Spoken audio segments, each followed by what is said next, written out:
বিসমিল্লাহির রহমানির রহিম। কাছে কিংবা দূরে, দেশ এবং দেশের বাইরে থেকে যারা সবসময় আমার তথ্যভিত্তিক তথ্যের জন্য অপেক্ষায় থাকেন, আমি মেহেরমা গ্রুপ অফ কোম্পানির chairman Sajjad Hossain Khan, Trisha overseas RL 1185 এর স্বত্বাধিকারী, আপনাদেরকে জানাই অনেক অনেক প্রীতি এবং শুভেচ্ছা।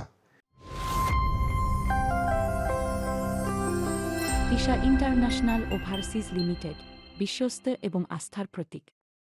সমস্ত জল্পনা কল্পনার মধ্য দিয়ে, দীর্ঘ অপেক্ষা এবং প্রতীক্ষার মধ্য দিয়ে আমরা যেন প্রতি মুহূর্ত দিন গুনছিলাম কখন আমাদের শ্রম ও প্রবাসী কল্যাণ মন্ত্রণালয়, আমাদের মাননীয় প্রবাসী কল্যাণ মন্ত্রণালয়ের মন্ত্রী ঘোষণা দেন যে আমরা আজ থেকে মালয়েশিয়ার শ্রম বাজারটি খুলে দিচ্ছি। প্রিয় বিদেশগামী প্রবাসী, আপনারা সবসময় আমার অপেক্ষায় থাকেন যে আমি আপনাদের কোন অফিসিয়াল তথ্যটি দিয়ে থাকি, কারণ আমি আপনাদেরকে অবশ্যই আমাদের শ্রম মন্ত্রণালয়ের এবং আমাদের বিএমইটির তথ্য ছাড়া আমি কখনোই আপনাদেরকে কোনো তথ্য নিয়ে হাজির হই না। আজও তার ব্যতিক্রম নয়। কিছুক্ষণ আগেই দেখেছেন, ঘণ্টাখানিক আগে আমাদের মাননীয় মন্ত্রী মহোদয় আরিফুল হক সাহেব এইমাত্র ঘোষণা দিলেন FWCMS এর মধ্য দিয়ে গতকালকে মালয়েশিয়ার শ্রমবাজারটি খুলে দিয়েছে এবং এখন থেকে মালয়েশিয়ার শ্রমবাজারটি বাংলাদেশ থেকে কর্মী ডাটাবেজের মাধ্যমে কর্মী প্রেরণ করা হবে। এর অনেক প্রবাসী ভাইরা জিজ্ঞেস করেন কোন সোর্সের মাধ্যমে আপনি এই কথাটি বললেন, পূর্বেও তো অনেকবার বলেছেন। অর্থাৎ সঠিক যে ইলেকট্রিক মিডিয়াগুলো আছে, অর্থাৎ বাংলাদেশের যে সময় টিভি থেকে শুরু করে বিভিন্ন ATN বাংলা থেকে শুরু করে যে চ্যানেলগুলোতে সঠিক সংবাদ তথ্যভিত্তিক তথ্য পরিবেশন করে, সেই চ্যানেলে এই মুহূর্তে মন্ত্রী মহোদয় কি বলছেন একটু ভালো করে দেখে শুনে বুঝে সিদ্ধান্ত নেবেন আশা করি, এবং মন্ত্রী মহোদয় নিশ্চয়ই আপনাদেরকে কোনো ভুল তথ্য দিচ্ছেন না। দেশে ইনভেস্ট আসলে সে আসছে তার পার্সোনাল আমেরিকান 250 বছরের যে তাদের সেই বার্থডে পালন করার জন্য। এই ফাঁকে আমার সঙ্গে সৌজন্য সাক্ষাৎ হলো। আমি তাকে তাদের বড় বড় ইন্ডাস্ট্রিগুলোকে, এখানে অনেকগুলো স্টোন আছে, বিভিন্ন ধরনের আছে, যদি ইনভেস্টার হিসাবে আসে আমরা প্রোভাইড করব। তারাও আগ্রহ প্রকাশ করছে, দেখা যাক। সে আমার নির্বাচনী এলাকা সে ভিজিট করবে। বেড়া কিছু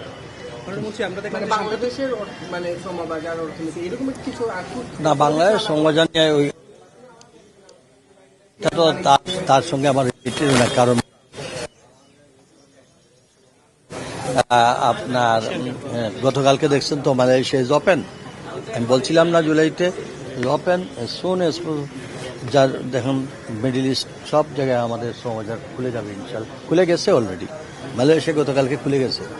হ্যাঁ, তো এখন আমাদের শ্রমবাজারে আমাদের মিডল ইস্টকে, আমাদের জাপান, কোরিয়া, আমাদের মরিশাস, আমাদের ওমান, আরব, হ্যাঁ ইনশাআল্লাহ। প্রধানমন্ত্রী সাম্প্রতিক সময় তো মালয়েশিয়া সাপোর্ট করছেন এবং সেটার সফলতা চলে আসছে। গতকালকে তো ঘোষণা হয়েছে, গতকালকে ঘোষণা হয়েছে, এটা ভালো দিক এবং আপনার সফলতা আমরা স্বীকার করতে। আমার প্রশ্ন হচ্ছে দুবাইয়ের তো অনেক বড়, আবুধাবি তাই এটা নিয়ে একটু আপনাদের মাধ্যমে কিছু কিছু ইনফরমেশন পেয়েছি। আমাদের মানে ডিপ্লোম্যাটিক চ্যানেলে এগুলা খোঁজখবর নেওয়া হচ্ছে। ইনশাল্লাহ আমরা আমাদের জনগণের পাশে আছি, আমরা আমাদের শ্রমিকদের পাশে আছি ইনশাল্লাহ। কিন্তু এর মধ্যেও একটি শর্ত রয়েছে বা এর মধ্যে একটি বিষয় উল্লেখ নেই, আমাদের মন্ত্রী মহোদয় বলেননি এবং আমিও বলে দিচ্ছি। এখনো পর্যন্ত মালয়েশিয়ার মেডিকেল ঘোষণা দেওয়ার সাথে সাথে শুরু হবে বিষয়টি এরকম নয়। ইতিমধ্যে আগামী 5 হতে 7 দিনের মধ্যেই আমরা আশা করছি যে মালয়েশিয়া হেলথ মিনিস্ট্রি অ্যাটেস্টেশনভুক্ত যে মেডিকেল সেন্টারগুলো আছে, অর্থাৎ যেগুলোর মধ্য দিয়ে আমরা মাইগ্রেন্টস কর্মীদেরকে মেডিকেল করাবো, তার নামের তালিকা চলে আসবেন। এবং আরেকটি তালিকা এখনও প্রকাশ হয়নি যে কোন কোন বৈধ রিক্রুটিং এজেন্সি বাংলাদেশ থেকে শ্রমিক প্রেরণ করবেন, সেই লিস্টটিও এর সাথে সাথে প্রকাশ হয়ে যাবে।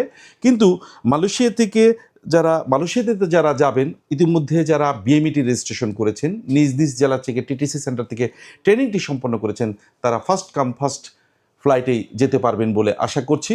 আমরা মালয়েশিয়ার কাজ করব, মালয়েশিয়া সরকারিভাবে ঘোষণা হলেই আমি ঘোষণা দিব, এই অপেক্ষাতেই আমি ছিলাম।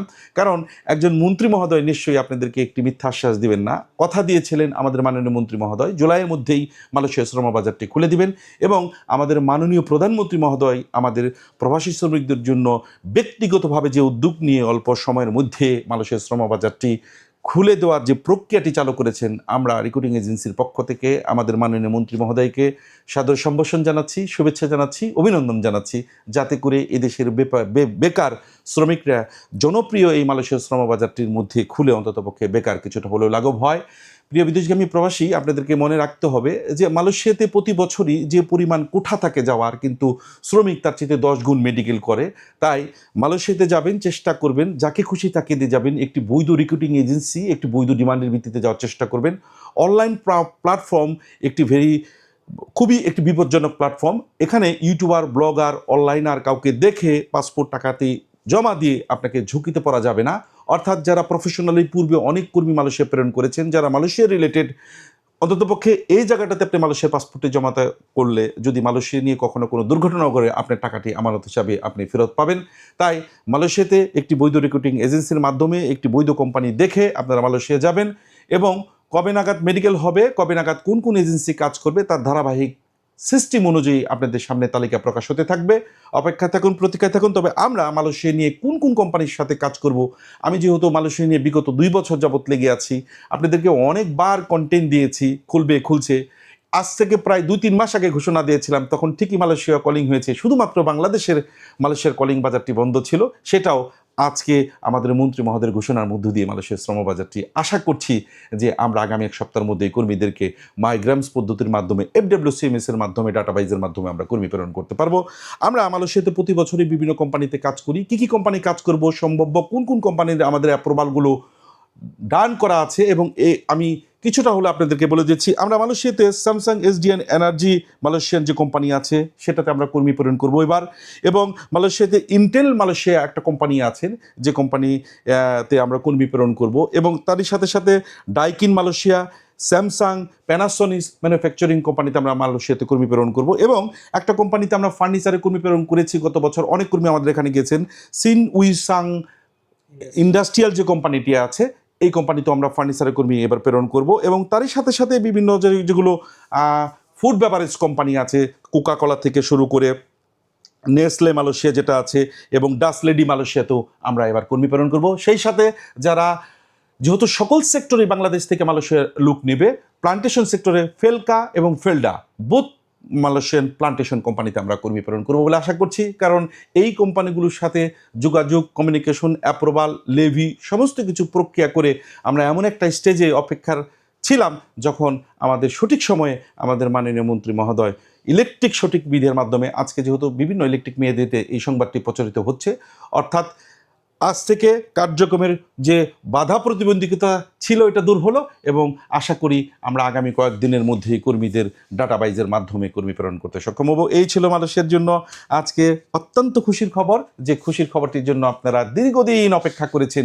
সেই অপেক্ষার অবসান যেন ঘটতে যাচ্ছে। আবার দেখা হবে। আমি এর পরবর্তীতে মালয়েশিয়া মেডিকেল শুরু হলে, মালয়েশিয়ার কলিং পদ্ধতি শুরু হলে, আমি চেষ্টা করব মালয়েশিয়া অন্ততপক্ষে বিভিন্ন, অর্থাৎ কুয়ালালামপুর, শাহ আলম, ইপু, জোহর বারো থেকে শুরু করে বিভিন্ন স্টেট থেকে বিভিন্ন কোম্পানি যে ভিসাগুলো, অ্যাপ্রুভালগুলো আমরা ডান করেছি, আপনাদের সাথে সরাসরি সেই কোম্পানিতে গিয়ে, সেই স্থানে গিয়ে আপনাদেরকে যে ভিজুয়ালি কিছু দেখানোর জন্য, যাতে করে সঠিক পদ্ধতিতে সঠিক একটি কোম্পানিতে গিয়ে আপনার যে স্বপ্নটি আপনি দীর্ঘদিন যাবত দেখছেন সেটা পূরণ হতে পারে। ধন্যবাদ। আবার আসবো আপনাদের মাঝে ফিরে নতুন কোনো তথ্য নিয়ে।